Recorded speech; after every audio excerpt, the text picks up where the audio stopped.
Hello, and welcome to another episode of the Committed Podcast, where we dive deep into the journey of athletes who have dedicated themselves to the game and to the future. I'm your host, Mike Overton, and today we have an incredible guest joining us. She is a standout player both on and off the field. She just recently committed to the University of Arizona. Her club organization is Batbuster Stiff, and she's been playing softball since she was 3 years old. Currently, she's a junior at Murrieta Mesa High School in Murrieta, where she's not only dominating on the field, but also in the classroom, being both on the honor roll every semester and part of the National Honor Society. Her list of athletic accomplishment is nothing short of impressive. She was part of the inaugural Alliance team that won the 12U division for Alliance. She was a player of the month in 14U. She's been ranked among the top players nationally for years. She shattered records in batting average, ERA, and wins, earning All-League, All Inland Empire, Cali High All-State, and Max Prep All-American honors. Oh, and did I mention softball greatness runs in the family? Her mother, Wendy Allen Hauser, is a former standout pitcher from Ohio State and the University of Arizona, where she was on the all-decade team. Ladies and gentlemen, help me welcome Ms. Lily Hauser. Lily, how are you doing? I'm good. How are you? Good. That was a long introduction, man. I might have to edit that down. Usually it's like 3 or 4 lines. That was like a whole encyclopedia, man. Well, I'm glad you got to join us. This whole month of April, we're celebrating California girls. Each week we have a different California girl, and I think last week we had a commit to the University of Purdue. You're on your way to Arizona. We have a Fullerton commit coming up, so it's all 08, all California players. And full disclosure, I've known you since you were wee high years old. Like I said, we've been going to your mom for years. Your mom is a trainer in the area, and so I've got a chance to watch you from when you were very, very little. And so proud of you, excited to have you here. How are you doing? I'm doing great. The high school season's starting up. Keep going. And we're starting travel practice too, so we're busy for sure. Absolutely. So now we mentioned that you started playing softball at just 3 years old. Do you remember what first drew you to the game? I really have no clue. I just remember my mom told me she didn't want me to play when I was little. That's funny. I had my first practice on my birthday when I turned 3 for 6U little girl softball, and I also had to do 2 things. I couldn't just do 1. So I don't really remember when I was little. I just know it's always been there, like always. Ever since I started, I haven't known a year without softball. That's crazy. That's crazy. Well, so growing up, I mean, what are some of the players that you kind of looked up to? I look a lot up to my mom's era of players. So like Lovey, Alicia Hollowell, Caitlin Lowe, that whole era of players I've grown up around. I've been around them for alumni games and just hanging out, and just their mentality of playing is always something that I aspire to be. Very, very cool. Yeah, I was going to say that with your mom being a alumni and the people that she's grown up with and played with, it must have been nice you probably didn't even know they were softball players, just probably people that you would run into contact with, correct? Yeah, definitely. I have a picture of me piling on top of the players when I was like 5 at the Hildenbrand Stadium, so I've always been there. That's awesome. Now tell me, what was the recruiting process like for you? Like we've talked to girls that did absolutely nothing and were in the right place, right time, and then we've talked to girls that wrote emails for 5 years before they got a phone call. What was the recruiting process like for you? So for me, I was definitely didn't do a lot. My mom would always tell me like, right place, right time. It'll come to you. Like you'll be okay. Fine. And then my big year for when the recruiting is like supposed to happen your 8th grade year for first year 14s, I was hurt really bad. Yeah. So I didn't play out that whole year, and I just didn't even want to think about it. So then the next year was my first year of Colorado, and that's when I remember on my drive to Colorado, like typing up emails. I had to do 10 colleges for emails, and I just remember that being not fun, but I did it. And then ever since then, I haven't been on a lot of camps. That was not something we didn't need to do, not need to, but wanted to do. So it was slow for me. I wasn't super into like emails and camps and going, and which I should have been. I should have probably put myself more out there, but it's okay. It worked out. So tell me, I mean, when did you know it was Arizona? I mean, I would say if I was a betting man, but I am a betting man. For some reason, I just didn't see you going to Arizona. Was it always Arizona, or is that something that you had to kind of grow into? No, it was never Arizona. That's what I thought. Yeah, I actually never wanted to step foot there or play there at all. It was always a big no-no because I was like, that's mom's school. Don't want to Mhm. be like mom. Not at all. So I definitely, when I started talking with them and then went on my visit, that's kind of when I knew that, oh, this is actually really cool. Like I loved the campus and I loved Christian Conrad. He is amazing. I love him so much. He's the pitching coach there. Okay. He is positive attitude. He's actually probably the one who made me fall in love with the team and the coaches and everything. Just the whole staff there is Coach Amber, Coach Caitlin, Coach Lapp. Like they're all amazing people, and that's Okay. what made me just finally decide Arizona. Because if you talk to me anytime before September of last year, I was like, no, absolutely not, never Yeah. going. Yeah, And no, then that's why I thought it was anywhere but Arizona. So then when you made it, I was like, oh, okay. And how did mom take that news? Was mom? I mean, obviously mom is going to be proud, but is it something that is she concerned about you going to Arizona after she's been there, or something she's embraced? she just wants me to know that like I'm going there for me, not just because of her. That was Yeah. always that it's I'm not going there because she went there. I'm going there because I want to go there. I think she's super proud. We bought a lot more Arizona stuff after that, so now she's laughing at me. But yes, she's definitely proud, and so is my dad. And he thinks Nice. that both my parents think it's fun, and it's. I'm also really proud in it of myself. Like I'm kind of a legacy kid there now, so it's like I'm representing not myself but my mom and the school now. It made me really Uh-oh. happy. I feel proud of it now. No. So that means when it's party time, you're gonna have to put on a disguise. You're gonna have to get a different wig or something, and we'll be My hair talking. looks something different. That's funny. So tell me, how long after your recruiting trip did you know? I mean, did you commit to them on the spot? Did you have to go home and talk about it? How did that work? So after we had the meeting, one of the big meetings on the second day, Mhm. after the meeting and after the trip, I just talked to my mom and I was pretty much sure. That we went back to our hotel room and I cried. I cried and I just started crying. Even after my first phone call with Coach Caitlin, I started crying. So, and then I called my dad, and my dad was like, is this really what you want? Like, is this where you think you belong? And then after that, I told them maybe I was probably gonna still go on I had a trip lined up to go to Kentucky, Mhm. but so I was like, maybe I should still go on that and see. But then after that talk with my mom, I was just like, I can't wait anymore. So then I was in the car with Coach Christian, and I told him in the car on the way to the football game. So Nice. yeah, all three of us on a recruiting trip Very committed. cool. Very cool. That's awesome. That's good. Well, that takes away a lot of the stress. I know a lot of girls that, especially with the way college softball is now with NIL and transfer portals, girls are going later and later. The pressure's building, so it must be nice to make that commitment. You still have a year and some change in high school to just focus on kind of being a kid for a little while. You don't have much time left. Yeah, it's definitely the stress went a lot away because obviously there it was a lot going into that day, going into September 1, going into just that whole junior year aspect was a lot of stress, and then after that it felt like I could breathe. Like it was just like, whew, I'm where I'm meant to be now. Like this is great. I tell you, man, that's one of the things that I got to experience it maybe a year and a half, 2 years ago. Because coaching obviously in some of the different organizations currently with the Bad Bus organization now is that relief from the weekend before the girl commits to the weekend after. I've seen it like 10 times now, where it's just like the world is off their shoulders. They get to have fun. They get to be that little girl playing a fun game, and I think that's awesome. So I'm glad that you're on that side of the recruiting process. That's really cool. Yeah, it's very nice.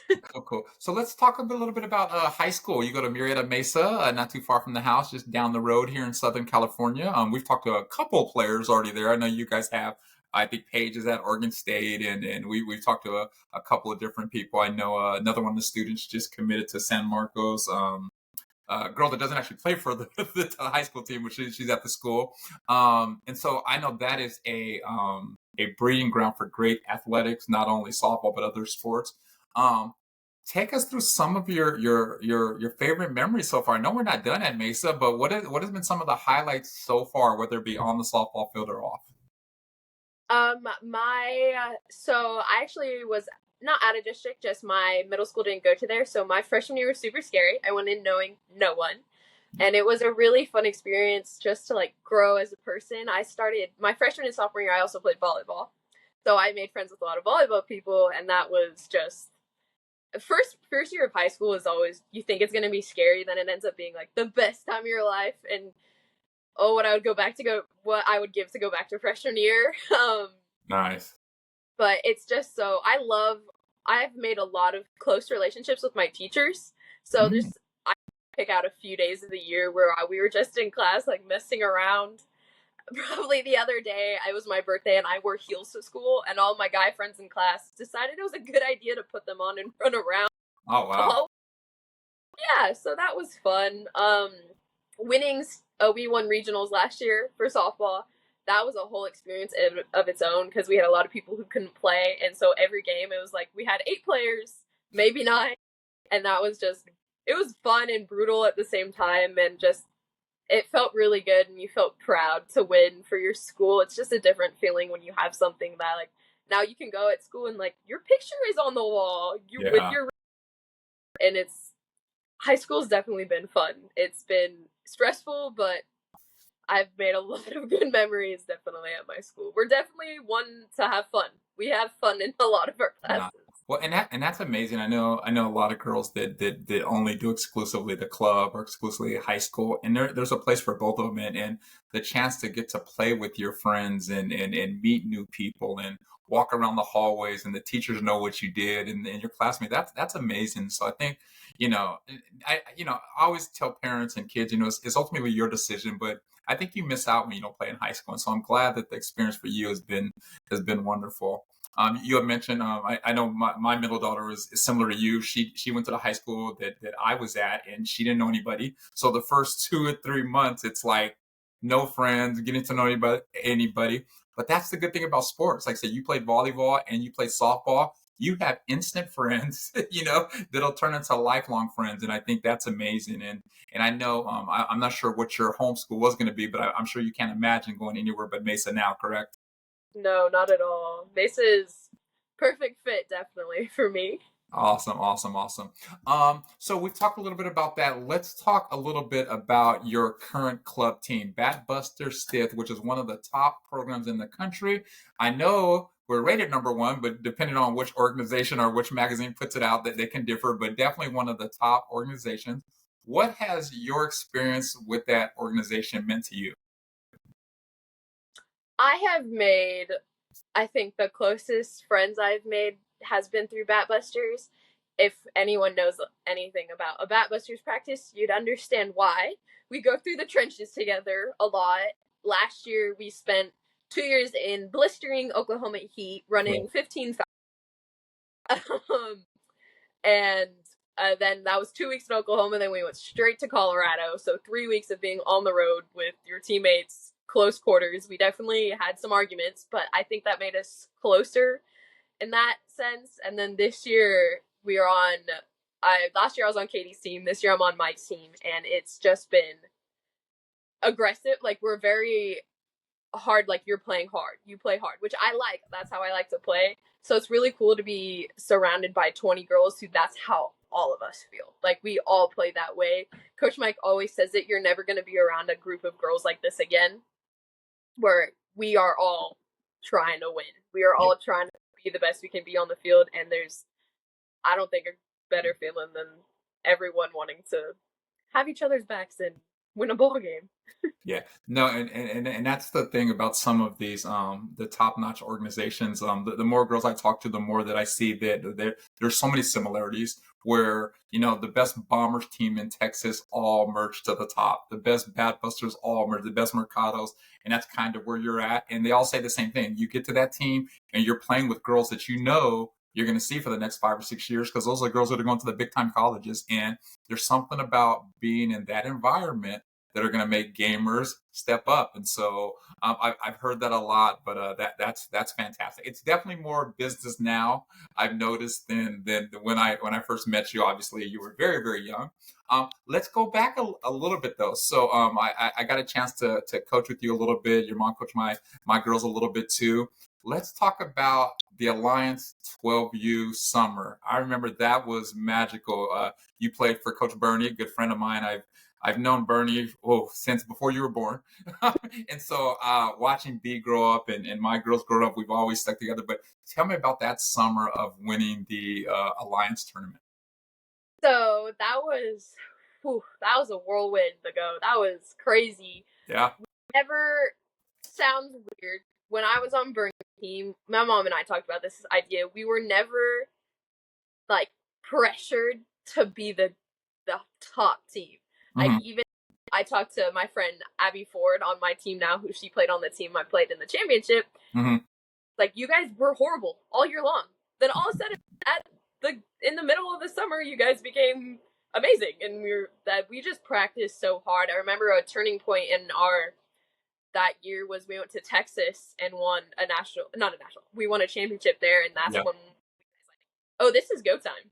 Like, this is real now. We can Yeah. do this.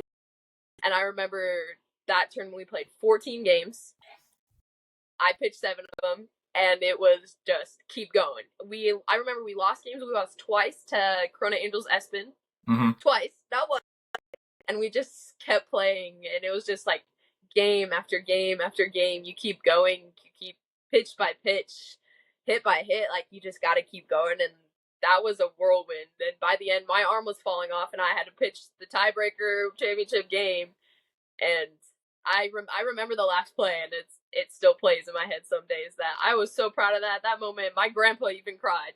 My Yeah. grandpa, everyone knows my grandpa. He's not a crier. He does not show his emotions crazy like that. And he cried when I won. And I remember Yeah. being like, No, that. we did that together. Yeah, no, it was amazing. I remember that time too. I remember, my youngest daughter, I think, which is a year younger than you. I remember the year, I think, leading up to that, we would try to scrimmage as much as we can. And we play you guys, and we play Hudson, the Bat Buster team that you guys went up against. And I don't think we ever won. We were a year younger, but we loved going up against you guys, and it just made our girls better and see the girls a couple of years or a year ahead of them. And look at what we could have been. And it kind of catapulted us to a big season the next year. But just a special time. I always tell people about that team with your mom and Coach Mike and Coach Bernie. And it's interesting because that team is definitely it was more chill. It was more relaxed. Not that they demanded any less, but we can have a good time. We can have fun, and we can still step up. And I tell people there's many ways of getting there. There's many ways of winning titles. And like I said, you don't have to be that dictator that's, super hard all the time to get to the top. So there's many different ways. And so it's cool that you got to experience, different orgs, different levels of coaching. And like I said, knowing Stiff, you guys are going to be in it for the next 2 years, and so that's really exciting to get to see that. So we talked a little bit about academics. And I know that's important to you. I know that's important to your family. How have you found time to balance your commitments to softball with your academics? Crazy. So this year, junior year, I was going to take 3 AP classes. I changed that down to 2. Then even Spanish 3 was really hard. And balancing this year has been more stressful than I think any other year of my life. AP calculus is a rough class. You gotta get through it. We're getting there right now. Teachers getting mad that I miss classes for sports, but it's okay. I I also work with my mom doing softball lessons at night sometimes, so Yeah. I find itty bitty places through here in the day. During my 5th period, I do homework because I'm a TA, so I'll do different homeworks for during then, or even I'll be home up at midnight doing homework for the next day, which is it's life. You got to figure it out. You got to get it through, and I'm surviving. I'm getting through. So You're getting through. You're getting through. No, I tell people, even high school students, I say, you know what? Like in some ways, the college is easier. In some way now, obviously you're going to work a little harder on the field, but your schedule is mapped out. They've got your food ready, they've got your practice schedule, and that's it. Versus, you, for example, where you've got the studies and you've got the lessons and you've got, the job after school. It's really, really difficult to manage that time. And so I think that's really impressive that you're able to do that. Lily, let's talk a little bit about a different challenge. You mentioned a little bit before of the injury. I forget what age was that. Eighth grade year. Eighth grade year, yeah. Eighth grade year, yeah. So I remember, we didn't know what was wrong, and we didn't know how long it was going to be, and the recovery was slow. How did you deal with that adversity? Um, that was a dark year for me. Let's just say that it was. I had never played. Sounds interesting. Being hurt makes you realize what you love the most, and I realized I didn't. I love softball, and it was painstaking sitting on the field all summer because I went to every game with my mom. She was the coach, but I went to every game, charted every game, helped every game, and it was painful to sit there and watch, and that just really clicked in my brain that I want to do this. Like, I want to play softball. I want to continue this because before then, even when we won, it was still like iffy. I wanted before being hurt, I thought I wanted to go to like Ivy League school, like Harvard, Yale, one of the big smart schools, and be a big brain person. But I decided that I want to go top 25. I want to play this out. I want to be the best I can be athletically. That year was definitely a rough patch, but I think it grew me as a person so much now that I even want to take care. Like, big part of it is I didn't take care of myself as well as I could have, and now I Mm, realize, hey, your body can't take all this all the time. yeah, It's really gonna start breaking down, so you gotta help yourself. yeah. But it was definitely a big year for personal growth. Eighth grade, because it was March of my eighth grade year into my freshman year is when I was. Mm, So that whole summer and into my freshman year was a big year of me becoming who I am now as a person, seeing how yeah. I be. Yeah, and you said something interesting too, and I've seen that with some of the young ladies I've worked with. Um, Sometimes we go so much, we don't stop. We go year round, a week off here, a month off there, and probably too much. Looking back, probably too much. But sometimes it takes that little break away from it, from what you've done your whole life to say, hey, wait a minute, maybe I want this. Maybe it's not just a routine or a habit. And obviously nobody likes to get hurt, but kind of looking back on it, it seemed like you might have kind of developed that hunger, to go after it at the top level. And so that's a positive spin to a dark time. Yeah, it was definitely crazy. That's for sure. I was actually looking at some of your old bios and stuff too. I don't know, you're like 13 or 14. It was like, oh yeah, Ivy League school, blah blah. I'm like, what? Arizona Ivy League? Although Arizona's a fine academic institution, it's more athletics than it is known for Ivy League stuff.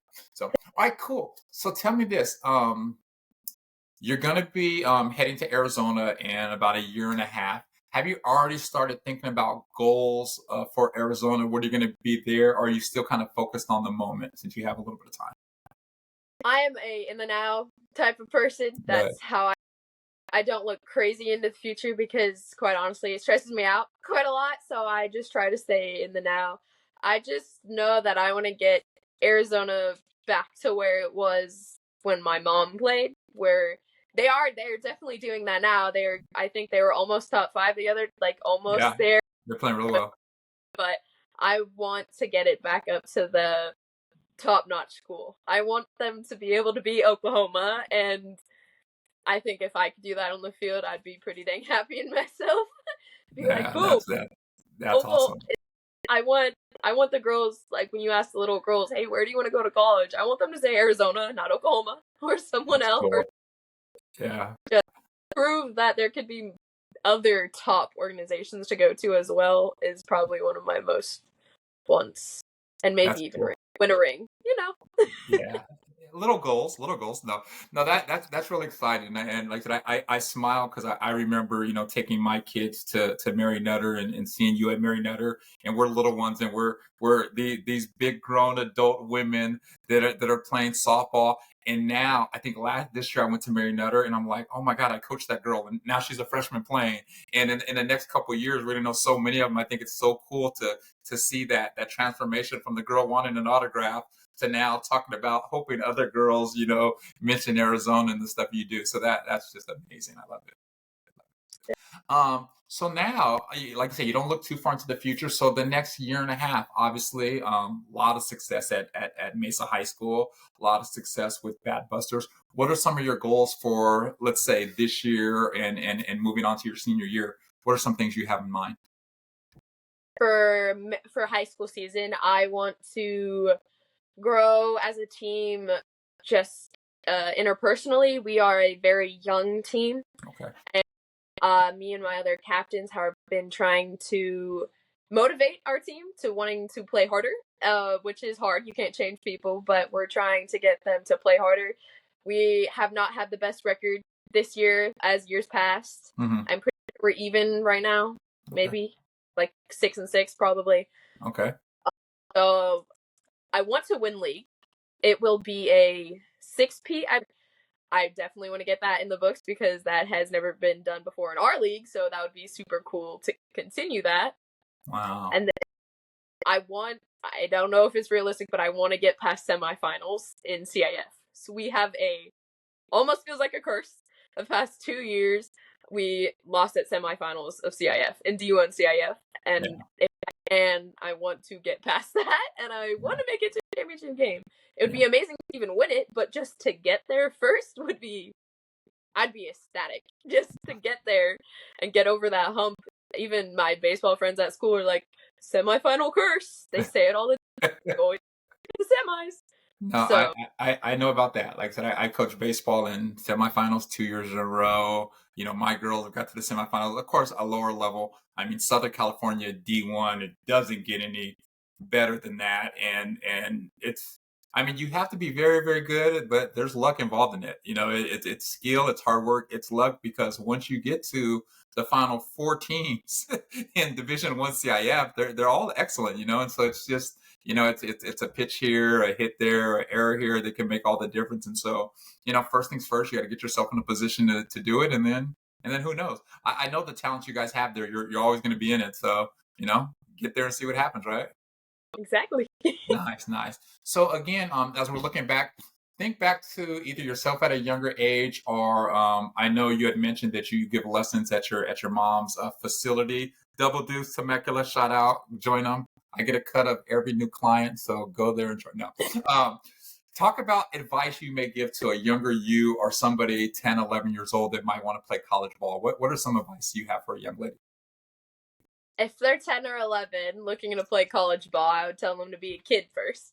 I would tell them maybe just figure out who you are. We have a lot of girls who are way too, we say gung ho, way too fast. And I've seen a lot of people burn out. I've seen my friends burn out. I've seen other people burn out. So if they're that young wanting to play, I would say go be a kid, learn how to have fun, especially have fun playing this game, because if you don't have fun at 10, you won't have fun years down the road. Older girls, I would say one of our big things is know your strengths. Know what you're good at. Know where you can go and know what you want. Not even necessarily know what you want, because I didn't even know what I wanted till still don't know what I want to do tomorrow.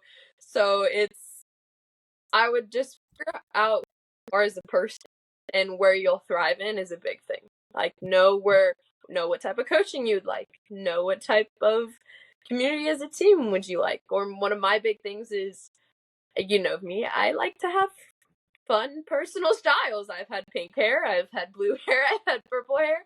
I like to have fun different. So one of my big things in looking for a team for college was, do they allow players to show who they are personally? That was definitely one. Like, if anyone knows the FSU catcher who did her makeup all crazy, like her coach let her do that, whereas other places don't. They want you to be in their youth and be how they are. So I would just think a biggest thing for like the 14-year-old, 15-year-olds is know where you would thrive. know where you would be the best you can be and the happiest you can be. Yeah, no, that's important. It's interesting. I didn't know what color hair you were going to show up with tonight, but you went with the traditional blonde, so I appreciate that. Um, Tell me, we talked a lot about softball, a lot about academics.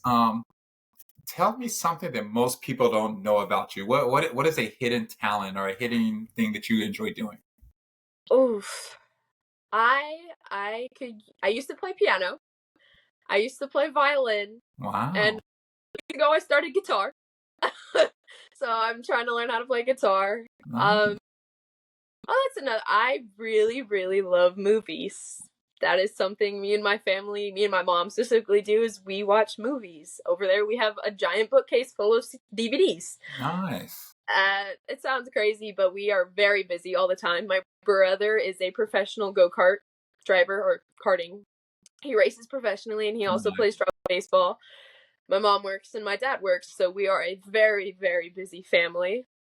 So when we have time to settle down, I like to sit on the couch and watch movies. And it's Absolutely. definitely part of who I am. And that'd be any type of story. So I like reading.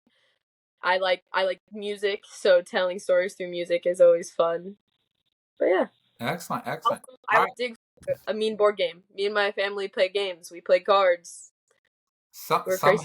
Somehow, I imagine the board games are very competitive, knowing your mom and dad. Yeah. Yeah. If my dad loses at a game, it's vetoed out of the house. We're not allowed to play it anymore. Dude, like Uno and Phase 10 and stuff like that and card games, it gets pretty tough in my house as well. So I could definitely relate to that. So just a few more getting to know you questions. We know a lot about the softball and stuff. Let's talk about a couple of your favorites. Obviously, you talked about music. What is one of your favorite musicians? Oh, it's so hard. I like all music except country music. I hate pop country music. It makes my ears bleed. But everything else, I'm really into older music. I have a record player and I collect records, vinyl records. I'll just do one of my. I love David Bowie. Nice. I absolutely love David Bowie. The Ziggy Stardust and the Spiders from Mars is my favorite album. I'm probably stripping that album because I love playing it all the time. Or another more modern, Lana Del Rey. All of her albums, I love. Favorite food? I love food. I love all food. I know you've interviewed me before with Mike Romero. I absolutely love food. I'll eat anything. I really actually got to have this a few days ago, which made my day, and I hadn't had them forever, is sushi. Fun?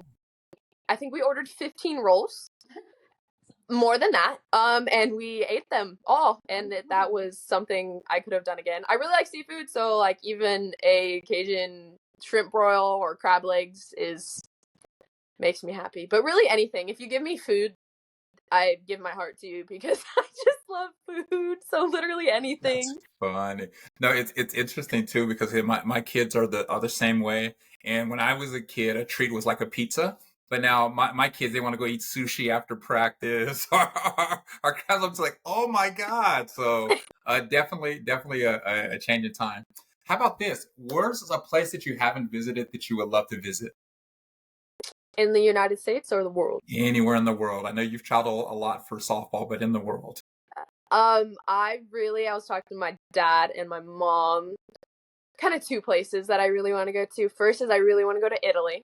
Ooh, I My mom played professional softball there, and the people came over a few years ago that she lived with, and I was supposed to go there and play for their team, their 14U team, but then COVID hit, so then I didn't get that opportunity to go, and just the culture of being there. They love food, which is something I would love to go love food with them. That is amazing. Just I've seen pictures and I've heard stories of just amazing things there that I would like to go see. And then I took Spanish in high school and I took it really seriously. So I want to be fluent in Spanish. I'm still trying. I still try to speak to people in Spanish, but my Spanish 2 teacher, she loved Spain. And so we had our whole year was learning about Spain. And I was like, this is an amazing place. They also love food, but their culture of life is different there. And I would love to go there and use my Spanish, which I think would be cool, and just see the different ways people live would be amazing. That's actually one of my goals in life is I want to travel the world. I want to go everywhere. Antarctica, Australia, everywhere around the world. So, but those two are definitely like a main that I have to go. Yeah, no, That's gonna it's gonna happen in a few years. I'm making it happen. that's all. I'm the same way, man. I just love to travel. I was on spring break and I was itching to go. I just want to go somewhere, man. I've traveled to 38 of the 50 states, and so I've got 12 more. I had a goal 50 states by 50, but I'm running out of time. I got work to do. So this summer I'm gonna be traveling. A lot of them are bunched together, so I'll be able to knock out 6 or 7 in a row. And then after that, it's on to Europe, Italy, Rome. I love to experience cultures and different stuff, so that's really cool. All right, last get to know you question, because you said you are such a movie head. What is a movie that I need to see? It could be from currently out or in the last couple of years. I haven't been to the movies. What are a couple of good movies? My favorite is old 90s music movie called Empire Records. Okay. I absolutely love that movie. It's just it makes you want to work in a record store, which I already want to work in a record store if that was like a good high paying job that I would want to go to I didn't because even know they still had record stores. they do. Just There's a gotta find couple. they're far and few between, but there's some really cool ones you could find. Okay. But it's just crazy life of teenagers working in a record store that makes my day so happy. Yeah. Another one, it's bigger, but I don't know if some people haven't seen it, is The Goonies. I love The Goonies. I love The Goonies so much. The quote "Never Say Die" is on my Letterman's jacket. Awesome. My softball box is painted. The Goonies theme is a map. That is just such a oh. Uh-oh. Earthquake. Earthquake. Okay, My we're back. phone fell. We're That back. is just such a amazing movie for laughs and everything. Then one more kind of also I like older movies, can't tell. I The can. Princess Bride. The Princess Classic. Bride is one of my favorites. I literally will watch that anytime I'm sick or just at home and need a homey movie. I will watch Princess Bride and we quote it all the time. All the time. So those are I think a big three. A big three in my life are those That's three. all. That it's funny that you mentioned that too. I mean, you know me and my family. When we vacation, it's almost always a cruise. And so one of the last cruises I went, instead of going to Mexico, we went up north. And so we were going to Canada, and they said we're going to make one stop in Oregon. I was like, okay, I've never been to that state. Check off. We go to Astoria, Oregon. What's in Astoria, Oregon? Nothing. Well, The Goonies set. except we have the Goonies Museum. So me and my Yeah. wife, we spent the whole day at the Goonies Museum, took a picture in front of the car, got in the jail cell, and it was a blast. So I don't know if you've ever been to Astoria, Oregon, but the Goonies Museum is a must stop if you go up there. Yes, I definitely want to go. I actually, when you said that, I was like, oh, I know where that is. Yeah, I didn't know. I got off the boat and there was like you can either go like watch people fish or you can go to I was like, what, the Goonies? And so it was amazing. It was one of the highlights of the trip up there. So very, very cool. So all right, well, Lily, that is all the time I had. It's been awesome playing catch up with you. Again, I can't say how proud I am of you from a little, I don't know, you weren't 3 when I met you, probably 6 or 7, but to a young lady getting ready to conquer the world, first stop Arizona, and then to bigger and better things. I appreciate you, and I can't wait to see you soon. Thank you so much. Thank you for having me. Super Have a good fun. one. Bye bye.